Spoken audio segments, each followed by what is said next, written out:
आप देख रहे हैं न्यूज स्ट्रीम लाइव, जंग सच्चाई की। प्रतापगढ़ पहुंची आम आदमी पार्टी की रोजगार दो, सामाजिक न्याय दो यात्रा का आज दूसरा दिन है। दूसरे दिन की यात्रा प्रतापगढ़ शहर से शुरू हुई और प्रयागराज की सीमा की ओर राज्यसभा सांसद संजय सिंह के नेतृत्व में धीरे धीरे चल रही है। इस दौरान उनकी यात्रा चौराहे पर पहुंचे, जहां एक जनसभा को संबोधित किया। उन्होंने यात्रा का मकसद जहां एक तरफ धर्मनिरपेक्षता को बताया और आम जनमानस की समस्याओं को प्रमुखता से उठाने की बात कही, तो वही बिहार चुनाव को लेकर एक बार फिर से उन्होंने बड़ा हमला किया है। संजय सिंह ने कहा कि लूटतंत्र के जरिए लोकतंत्र की बिहार में हत्या की गई है। वोट की भागीदारी और परिणाम यह बताने के लिए काफी है कि बिहार में लोकतंत्र को बचाया नहीं गया, बल्कि वोट की डकैती की गई है।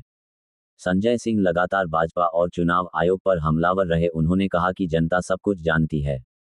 उन्होंने अपनी दूसरे दिन की यात्रा में मिल रहे आम जनमानस के समर्थन की सराहना की और कहा कि लगातार आम जनमानस उनके साथ है और जगह जगह जो न्याय यात्रा निकाली गई है उसको समर्थन मिल रहा है। भाई संजय सिंह, आम आदमी पार्टी राज्यसभा सदस्य। ओवैसी को लेकर के है। उन्होंने कहा कि ओवैसी एक मुस्लिम नेता है, नेता बहुत बड़ा है, केवल एक मामला ये है कि वो सिर्फ मुस्लिम है। इसको लेकर देखिए, ऐसा है, ब्रजभूषण सिंह ने क्या बयान दिया उनसे पूछिए, किस कारण से दिया उनसे पूछिए। आप बिहार के चुनाव पे जो परिणाम पे पूछ रहे हैं उसको मैं बता रहा हूँ, वो परिणाम लोकतंत्र का नहीं है, वो परिणाम वोट की भागीदारी का नहीं है, वो परिणाम है वोट की डकैती का। तो डकैती डाल के आप ही के घर कोई लूट ले तो आप क्या कर लेंगे? तो वो लूट तंत्र के, वोट की लूट तंत्र के जरिए लोकतंत्र की वहां हत्या की गई है। ये हुआ है बिहार। दिल्ली से मथुरा की यात्रा को क्या कहेंगे? ये यात्रा और चल रही है। कल भी आप लोग गैर संवैधानिक सवाल पूछते हैं। आप संविधान के खिलाफ सवाल पूछने के भागीदारी बन रहे हैं। क्या किसी को हिंदुस्तान में इजाजत है कि वो संविधान के खिलाफ बातचीत कर सके? जब हमारे संविधान की मूल प्रस्तावना में लिखा है भारत एक धर्मनिरपेक्ष राष्ट्र है, तो कैसे उसकी यात्रा में बीजेपी के चुने हुए विधायक, सांसद, मंत्री जा रहे हैं, मुख्यमंत्री जा रहे हैं? कैसे जा रहे हैं?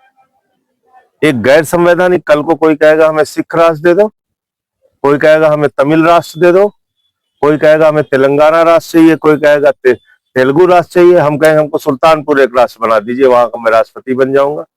आप कहेंगे हमको प्रतापगढ़ राष्ट्र दे दो, वहां के हम राष्ट्रपति बन जाएंगे। ऐसे थोड़ी देश चलेगा।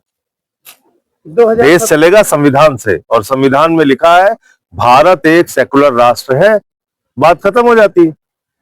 खुद मोहन भागवत हो, चाहे अमित शाह हो, आधिकारिक रूप से बयान दे चुके कि भाई ये हिंदू राष्ट्र जैसी बात हमारे संविधान में कहीं नहीं है।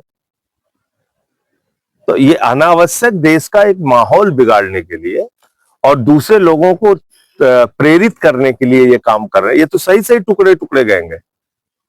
असली टुकड़े टुकड़े गैंग तो यही है कि आप देश के टुकड़े टुकड़े करना चाहते हैं।